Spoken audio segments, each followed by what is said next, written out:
ఆత్మీయ జీవితంలో యవన వయసులోనే తన జీవితాన్ని దేవునికి అర్పించుకున్నారు.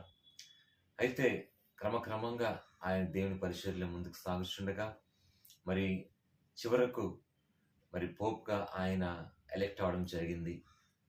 అయితే ఆయనలో ఉన్న స్పెషాలిటీ ఏంటంటే అంతకుముందున్న పోప్స్ కూడా చాలా గొప్పవారే.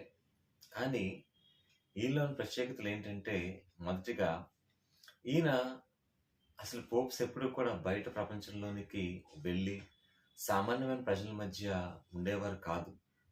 అయితే ఈయన సామాన్యమైన ప్రజల్లోనికి వెళ్ళి అక్కడ కుంటివారు, గుడ్డివారు, పేదవారి మధ్య ఆయన వారిని ముట్టుకొని ప్రార్థన కూడా చేసేవారంట.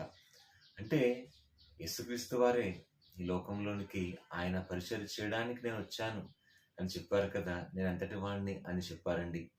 అలాగ పరిచర్య విషయంలో గొప్ప మాదిరిని he showed great humility and responsibility in the service and the ministry of the Lord by humbling himself as a servant of God. అది ఆ రీతిగా చక్కటి ఆదర్శవంతమైన జీవితాన్ని ఒక సేవకుని యొక్క లక్షణాలను చూపించగలిగారు.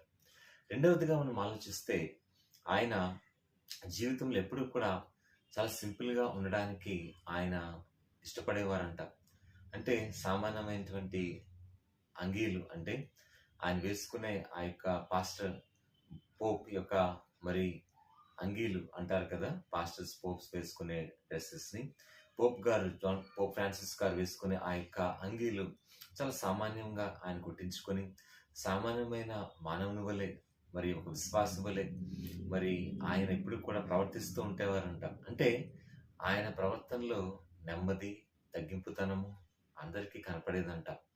అంటే ఆ రీతిగా ఒక మాదిరికరమైన తగ్గింపు కలిగిన జీవితము దేవుని యొక్క పరిచారకునిగా ఆయన కలిగి ఉన్నారు. సాధారణంగా స్థాయిలో ఉండేవారు ఎవరు కూడా అలా ఉండరు. ఎందుకంటే వారికున్న అధికారము హోల్ వరల్డ్ మీద వారికున్న అథారిటీని బట్టి మరి ఆ యొక్క స్థాయిలో వారు ఉన్నతంగా ఉంటారు. కానీ ఈయన తగ్గింపు కలిగిన స్వభావాన్నే ఎప్పుడు కలిగి ఉన్నారని ఆయన చుట్టూ ఉన్న దైవ సేవకులు, అలాగే అనేక మంది విశ్వాసులు, ప్రపంచంలో ఉన్న మీడియా కూడా చెప్పడం జరిగిందండి. అందుకని న్యూయార్క్ టైమ్స్ కూడా ఆయన గురించి అంత చక్కటి మాట 'ద హంబుల్ పోప్' అనే టైటిల్‌ని కూడా ఇవ్వడం జరిగింది. మూడవదిగా మనం ఆలోచిస్తే మరి పోప్ ఫ్రాన్సిస్ గారు ఆయన హోల్ వరల్డ్‌లో అన్ని రిలిజియన్స్ మధ్య, సర్వ ప్రపంచంలో అన్ని మతాల మధ్య శాంతి సమాధానం కొరకు ఎంతగానో ప్రయాసపడ్డారు. అందుకని ముస్లిమ్స్‌కి, హిందూస్‌కి దేవుడు క్రీస్తు వారందరిని ప్రేమించమన్నారు కదా! అందరి మధ్య శాంతి ఉండాలి, సమాధానం ఉండాలి, అందరితో హ్యాపీగా ఉండాలి. వీలైతే అందరూ కలిసి అన్ని మతాలు కలిసి ప్రపంచం ఎదుర్కొనే సమస్యలు, క్లైమాటిక్ ప్రాబ్లమ్స్, అలాగే ఫుడ్ ప్రాబ్లమ్స్, వాటర్ ప్రాబ్లమ్స్ ఇవన్నీ కూడా కలిసి పోరాడాలని ఆయన పిలుపునిచ్చారండి.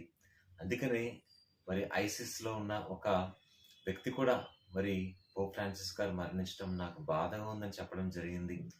మరొక ఇస్లామిస్ట్ వ్యక్తి కూడా పోప్ ఫ్రాన్సిస్ గారు మరణించడం నాకు చాలా దుఃఖంగా ఉందని ప్రకటించడం జరిగింది. కాబట్టి ఎంత శాంతి సమాధానము ఆయన ప్రకటించారో మనము చూస్తున్నాం.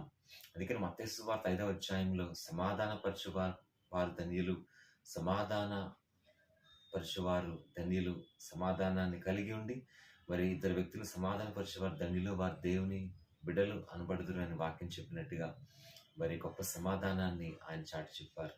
కాబట్టి ఇవన్నీ కూడా మరి అనేక మందికి, క్రైస్తవ లోకానికి, సేవకులకు ఎంతో inspiring words and statements and life witness అండి.